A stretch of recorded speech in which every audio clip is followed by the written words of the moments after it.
Hello, Internet. It's me. I'm here to read Chapter 15 of The Wonderful Wizard of Oz. I guess the Munchkins did decide to join me. I wasn't sure if they were going to or not. They've just been kind of doing their own thing. But here they are. Say hi. This is Chapter 15. Oh, no! All kinds of craziness. Okay, and we're back. Hi.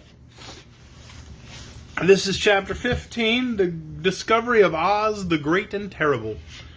When we left our little gang, they had just arrived at the gates of the Emerald City, delivered by the winged monkeys.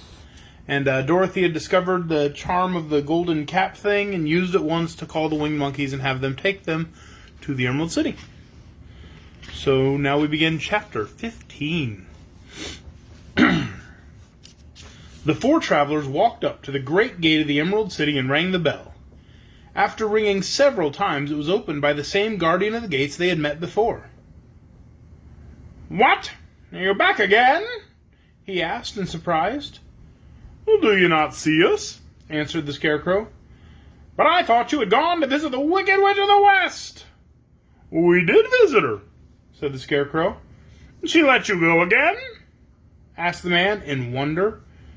"She could not help it, for she is melted," explained the Scarecrow. "Melted! Well, this is good news indeed," said the man. "Who melted her?" "It was Dorothy," said the lion gravely. "Good gracious!" exclaimed the man, and he bowed very low indeed before her. Then he led them into his little room and locked the spectacles from the great box on all their eyes, just as he had done before. Afterward they passed on through the gate into the Emerald City. When the people heard from the guardian of the gate that Dorothy had melted the Wicked Witch of the West, they all gathered around the travelers and followed them in a great crowd to the Palace of Oz. The soldier with the green whiskers was still on guard before the door, but he let them in at once, and they were again met by the beautiful green girl, who showed each of them to their old rooms at once, so they might rest until the great Oz was ready to receive them. The soldier had carried the news straight to Oz that Dorothy and the other travelers had come back again after destroying the Wicked Witch, but Oz made no reply. They thought the great wizard would send for them at once, but he did not. They had no word from him the next day, nor the next, nor the next. The waiting was tiresome and wearing, and at last they grew vexed that Oz should treat them in so poor a fashion after sending them to undergo hardships and slavery. So the Scarecrow at last asked if the green girl could take another message to Oz, saying if he did not let them in to see him at once, they would call the winged monkeys to help them, and find out whether he kept his promises or not. When the wizard was given this message, he was so frightened that he sent word for them to come to the throne room at 4 minutes after 9 in the next morning. He had once met the winged monkeys in the land of the West, and he did not wish to meet them again. The four travelers passed a sleepless night, each thinking of the gift Oz had promised to bestow on him. Dorothy fell asleep only once, and then she dreamed she was in Kansas, where Aunt Em was telling her how glad she was to have her little girl home again. Promptly at 9 o'clock the next morning, the green-whiskered soldier came to them, and 4 minutes later they all went into the throne room of the great Oz. Of course, each one of them expected to see the wizard in the shape he had taken before, and all were greatly surprised when they looked around and saw no one at all in the room. They kept close to the door and closer to one another, for the stillness of the empty room was more dreadful than any of the forms they had seen Oz take. Presently they heard a solemn voice that seemed to come from somewhere near the top of the great dome, and it said, "I am Oz, the great and terrible. Why do you seek me?" They looked again in every part of the room, and then, seeing no one, Dorothy asked, "Where are you?" "I am everywhere," answered the voice, "but to the eyes of common mortals I am invisible. I will now seat myself upon my throne that you may converse with me." Indeed, the voice seemed just then to come straight from the throne itself. So they walked toward it and stood in a row while Dorothy said, "We've come to claim our promise, O Oz." "What promise?" asked Oz. "Well, you promised to send me back to Kansas when the Wicked Witch was destroyed," said the girl. And you promised to give me brains, said the Scarecrow. And you promised me a heart, said the Tin Woodman. And you promised to give me courage, said the Cowardly Lion. Is the Wicked Witch really destroyed? Asked the voice, and Dorothy thought it trembled a little. Yes, she answered. I melted her with a bucket of water. Dear me, said the voice, how sudden. Well, come to me tomorrow, for I must have time to think it over. You've had plenty of time already, said the Tin Woodman angrily. We shan't wait a day longer, said the Scarecrow. You must keep your promises to us, exclaimed Dorothy. The lion thought it might be as well to frighten the wizard, so he gave a large, loud roar, which was so fierce and dreadful that Toto jumped away from him in alarm and tripped over the screen that stood in a corner. As it fell with a crash, they looked that way, and the next moment all of them were filled with wonder. For they saw, standing in just the spot the screen had hidden, a little old man with a bald head and wrinkled face, who seemed to be as much surprised as they were. The Tin Woodman, raising his axe, rushed toward the little man and cried out, Who are you? I am Oz, the Great and Terrible, said the little man in a trembling voice.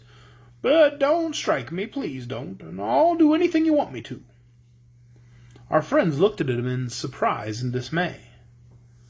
Well, I thought Oz was a great head, said Dorothy.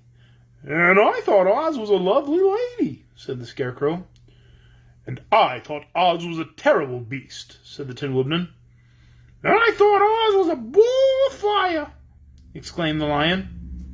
Well, no, you were all wrong, said the little man meekly. I've been making make-believe. Making-believe? Cried Dorothy. Are you not a great wizard? Hush, my dear, don't speak so loud, or you will be overheard, and I should be ruined. I am supposed to be a great wizard. And aren't you? She asked. Not a bit of it, my dear. I'm just a common man. You're more than that, said the Scarecrow in a grieved tone. You're a humbug. Exactly so, declared the little man, rubbing his hands together as if it pleased him. I am a humbug. But this is terrible, said the Tin Woodman. How shall I ever get my heart? Or my courage, asked the lion. Or my brains, wailed the Scarecrow, wiping the tears from his eyes with his coat sleeve. My dear friends, said Oz, I pray you not to speak of these little things. Think of me and the terrible trouble I'm in at being found out. Well, doesn't anyone else know you're a humbug? Asked Dorothy. No one knows it but you four and myself, replied Oz. I have fooled everyone so long that I thought I should never be found out. It was a great mistake ever letting you into the throne room. Usually I will not see even my subjects, and so they believe I am something terrible. But I don't understand, said Dorothy in bewilderment. How was it that you appeared to me as a great head? That was one of my tricks, answered Oz. Step this way, please, and I'll tell you all about it. He led the way to a small chamber in the rear of the throne room, and they all followed him. He pointed to one corner, in which lay the great head, made out of many thicknesses of paper, and with a carefully painted face. This I hung from the ceiling by a wire, said Oz. I stood behind the screen and pulled a thread to make the eyes move and the mouth open. But what about the voice? She inquired.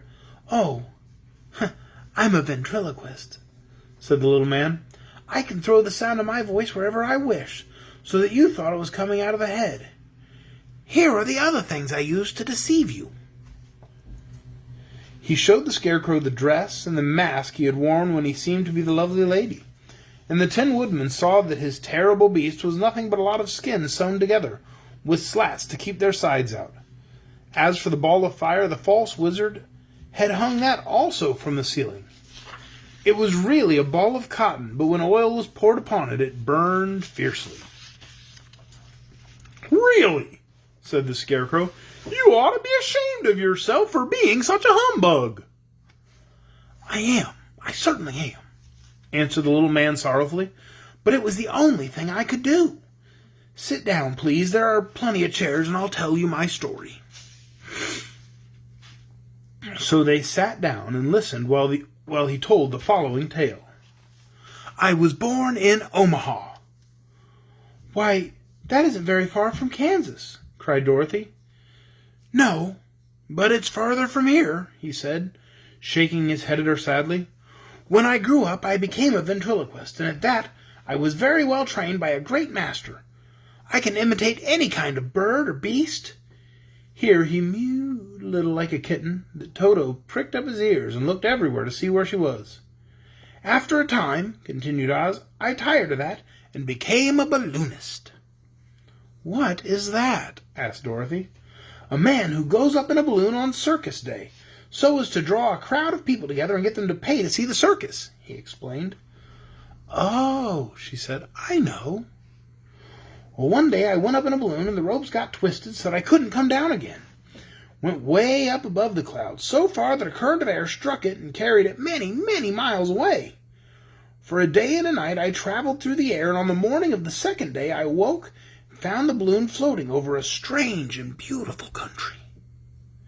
It came down gradually, and I was not hurt a bit, but I found myself in the midst of a strange people who, seeing me come from the clouds, thought I was a great wizard. Of course I let them think so, because they were afraid of me, and promised to do anything I wished them to do.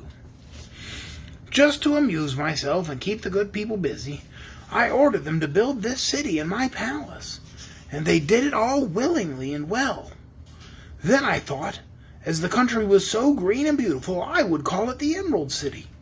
And make the name fit better, I put green spectacles on all the people, so that everything they saw was green. But isn't everything here green? Asked Dorothy. No more than in any other city, replied Oz. But when you wear green spectacles, why, of course everything you see looks green to you.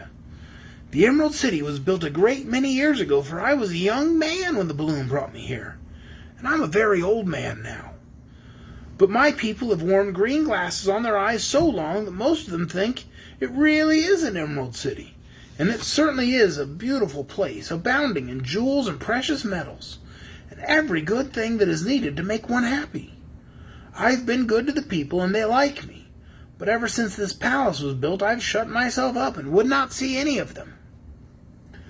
One of my greatest fears was the witches, for while I had no magical powers at all, I soon found out that the witches were really able to do wonderful things. There were 4 of them in this country, and they ruled the people who lived in the north and south and east and west. Fortunately, the witches of the north and south were good, and I knew they would do me no harm, but the witches of the east and west were terribly wicked. They had not thought I was more powerful than they themselves. They would surely have destroyed me. As it was, I lived in deadly fear of them for many years. So you can imagine how pleased I was when I heard your house had fallen on the Wicked Witch of the East. When you came to me, I was willing to promise anything if you would only do away with the other witch. But now that you've melted her, I'm ashamed to say I cannot keep my promises. Well, I think you were a very bad man, said Dorothy. Oh, no, my dear. I'm really a very good man, but I'm a very bad wizard, I must admit. Well, can't you give me brains?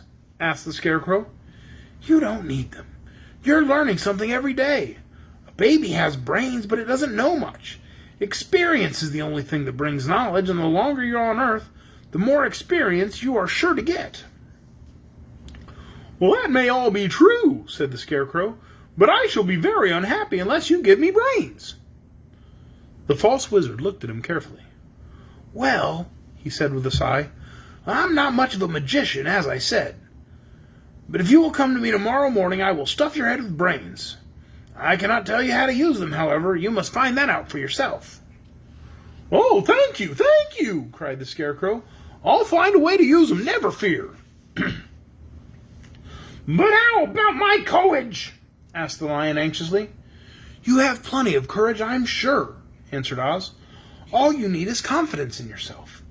There's no living thing that is not afraid when it faces danger.